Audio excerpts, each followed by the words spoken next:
Okay, I already did a little bit of talking about the properties and reactions, or the properties of alcohols and ethers, but I just thought I would talk about it a little bit more here, where we're talking about their polarity and as a result, boiling point and solubility in water. So if I look, I'm looking at 5 molecules here, and I'm going to draw them out in order of increasing boiling point. Actually regretting that. I want to do decreasing, because I want to start with water. So water here has hydrogen bonding associated with the small hydrogen and the polarity, meaning that when this sees another water molecule coming along, these two dipoles will experience a strong interaction, because not only is it a strong dipole with an asymmetric shape, but on top of that, it's a small molecule, and with the hydrogen allowing these two molecules to get relatively close together. So then let's look at some of these other molecules. And essentially, to get the most polarity, sorry, same thing, I'm doing decreasing here. To get the most polarity, I want to be the most water-like I can be. So the next molecule here, the closest thing to water that we're looking at is methanol. So this is going to have a boiling point that's fairly similar to water's. It's a little bit lower, and it's going to have a high amount of polarity, and as a result, it's going to be completely soluble in waters, and you can mix this in water in any ratio that you want. Now, here, the next one we're going to do is ethanol. CH3, CH2, and that will join on to the water molecule. So this is going to be a little bit less soluble. We're starting to have a larger non-soluble end. This is actually going to have a higher boiling point than the methanol, a tiny bit.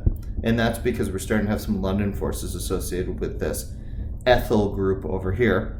But in the end, it's a little bit less polar, and as a result, its solubility in water would be a little bit less. It's still miscible with water, which means it can mix in any ratio, but in theory, it's a little bit less soluble than methanol would have been. The next one we would have here is meth oxymethane. Now we have a methyl group on either side of the oxygen, and so the polarity is going to be decreased much more significantly. On top of that, because the difference in electronegativity between carbon and oxygen is not as great as it is between oxygen and hydrogen. On top of that, this molecule is getting a little bit larger, and so the part of it that's made up by this oxy group is smaller. This would still be pretty soluble in water, but because of our decrease in solubility, without having added enough London forces to be significant here, this is going to have a much lower boiling point than the previous two. So here we're dealing with liquids at room temperature, and all of a sudden, as I hit my last two molecules here, we're dealing with gases at room temperature. Finally, the longer these carbon chains are getting on the outside of this molecule, the less like water it's getting, the less polar, the less soluble. Probably still some solubility here, but you're going to start to see some limited solubility. And again, without that strong polarity and without large enough molecules to create London forces, this is going to have a lower boiling point. Again, the boiling point here would be up a little bit from here due to the increased London forces, but not a substantial amount. It'd still be a gas at room temperature. So how do we use these things? Well, one of the main ways we use alcohols is we use it as a solvent. So if we imagine an alcohol like isopropyl alcohol,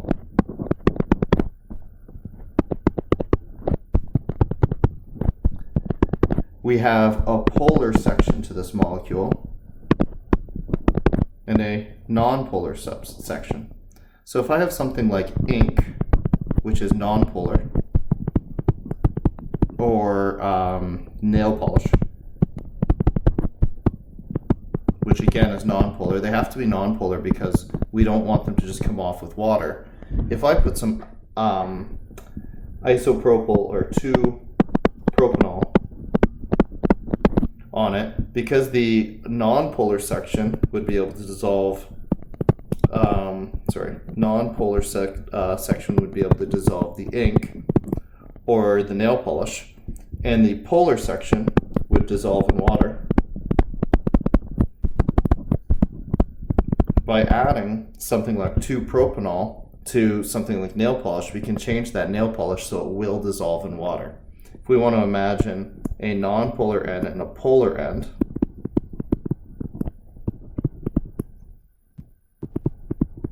then what we can imagine is if we have our non-polar particle of nail polish, the non-polar ends can all surround it.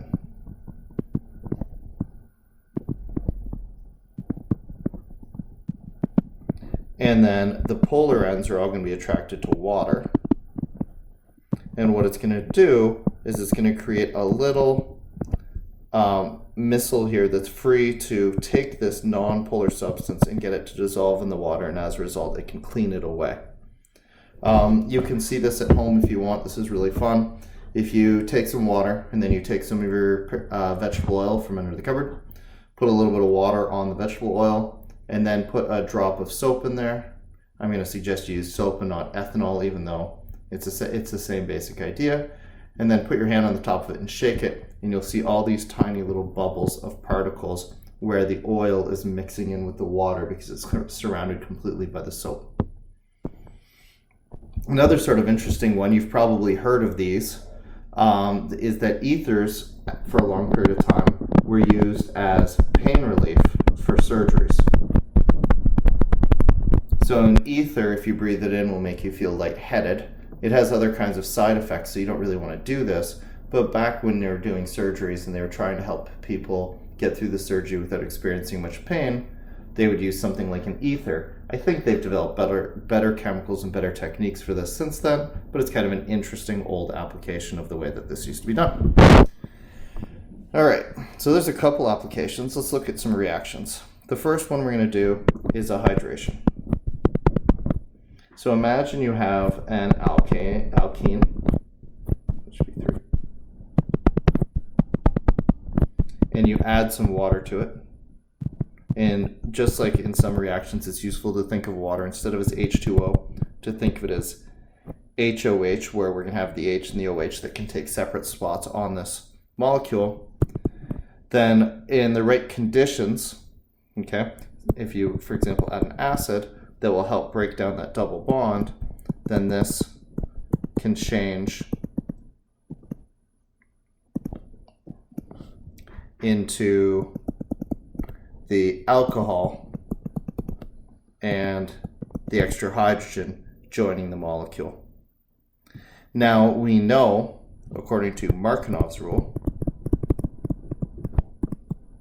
and you can go back to the halides reaction video to go through that again, but we know that the hydrogen will go on this carbon because Markanov's rule tells us that the hydrogen always goes with the atom that already had the most hydrogens associated with it. So the idea here is we're breaking this double bond and then we're putting in a hydrogen and a hydroxy group on either side.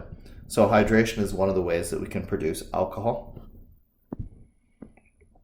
Another important aspect of alcohols is if we imagine them being combusted, a convenient property that they have is that because they already have some oxygen in them, they're less prone to incomplete combustion. In fact, they tend to combust very quickly. The presence of that oxygen within the own molecule makes it very effective in a very fast reaction. So let's just compare this, for example. So let's say I had CH3OH plus O2 going to CO2 and H2O. So if I put 2 here, I can see I have 4 oxygens on this side, and I got 1 here, so I got to put a 3 halves here, and then I have to clear my coefficients to balance that properly. If I want to compare that reaction to simply combusting CH4, and if I balance that out correctly, here I can see I have a 2 to 3 or a 1 to 1.5 ratio between my methanol and my oxygen to get to complete combustion. And here I can see I have a 1:2 ratio. So what I can see is this requires less environmental oxygen. Environmental oxygen to have complete combustion. So for this reason, because of their rapid combustion, these alcohols are frequently used in some things like rocket fuel. Okay, the next reaction I want to talk about is an elimination. So this is the idea that you have an alcohol,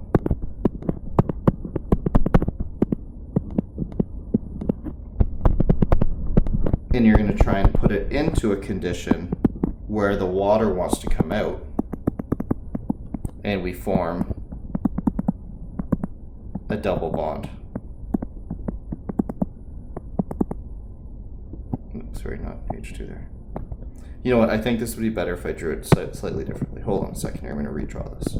Instead of writing the H's in like that, I'm going to put them out so we can see what's going on a little bit better.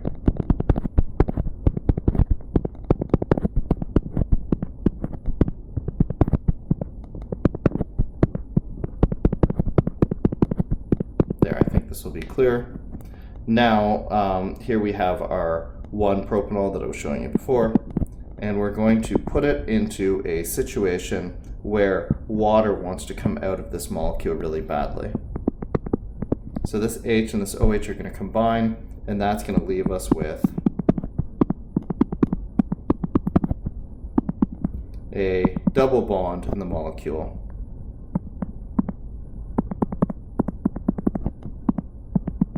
And this effectively is the reverse of this reaction. So how would we make that happen? Well, one of the ways to make it so that H2O really, really wants to come out of the solution is to use concentrated H2SO4. Okay, last but not least, we should talk about how you would prepare an ether. So let's say, for example, that you had ethanol.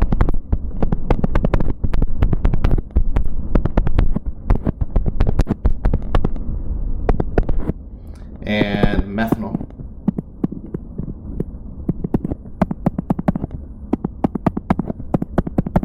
And you did the same sort of thing where you put this concentrated H2SO4 into the situation, and H2SO4 really, really, really likes water molecules, so it's going to pull one of these OHs and one of these H's out and make it form water even if it doesn't want to.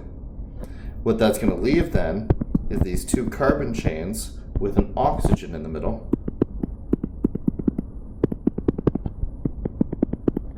And that there we have created ethyl methyl ether. So when we do it to create a double bond, for some reason they call it elimination. And when we do it to create an ether, they call it dehydration. Either way, it's using this concentrated H2SO4 that would be very, very attractive to a water molecule to cause that water to come back out of the molecule, and as a result either create a double bond or create an ether, depending on your situation. So those are some reactions that occur with ethers and alcohols, how we make them and where they come from, and a little discussion of their properties.